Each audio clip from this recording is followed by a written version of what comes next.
կոնկրետ գործող վարչապետը եւ հրաժարական օտարի Իսկ Կարեն Կարապետյանը շարունակելու է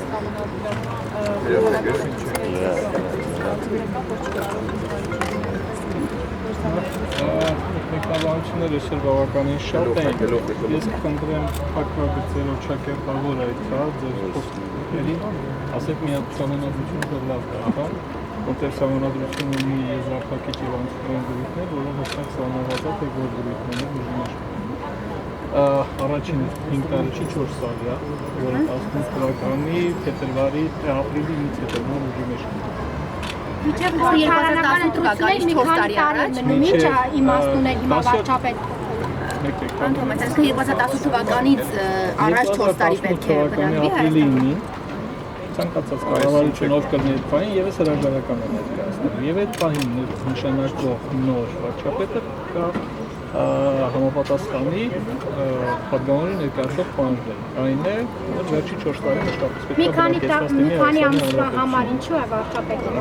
Ինչ նկատում Մինչև 2018 թվականի խորհրդարանական ընտրություններ, որից հետո նշանակվել է նոր վարչապետ։ Խորհրդարան է նշանակել նոր համակարգով։ Դե հարցը ձևակերպ եք չեմ ասում։ Ինչու է նշանակում այդ հարցը, ասինքն ո՞նց եք ուզում որ պատասխանեմ։ Այսինքն 2017 Վարչապետը հրաժարական է տվել, Ժորժը։ Թե վարչապետը հրաժարական դա նոր վարչապետ է։ Պարոն Թովմասյան, մեկ դրական եւ մեկ բացասական կողմ կարող եք նշել Հովիկ Աբրամյանի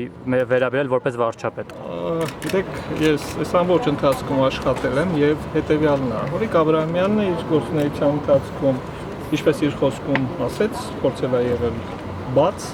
եւ անկեղծ եւ անել այն հնարավոր այն ամբողջը, ինչը այդ պահին ինքը կարող էր անել։ Եվ որքան ստացվել, որքան հաջողվել, այդ ամբողջը արդեն հանրության գնահատականը եւ իր գնահատականն է։ Ինչ չի ստացվել նրա մոտ։ Եք հարցրեք ո՞ն վարչապետ։ Որպես հանրության մաս։ Ես ձեր համար սովորական ասիկն ես։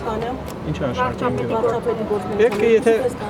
ես թույլ տվեք որևէ գնահատական չտա, որտեղ պարոն վարչապետը իր գնահատականը տվել է։ Պարոն Թովմասյան շատ է շեշտում սպասվող փոփոխությունների բարեփոխումների մասին, այսինքն ինչպես պետք է իրականացվեն այդ փոփոխությունները, որոնք այսպես շարունակեն հաջողվել, այդ ինչ գերբնական ուժ է գալու, այդ ինչ է լինելու, որ այդ փոփոխությունները իրականացվելու են։ Բազմիցս եմ առեթունետ նշելու, որ քաղաքական բարեփոխումների սկիզբը դրվել է հենց անցած տարին քննված այդ սահմանադրությամբ։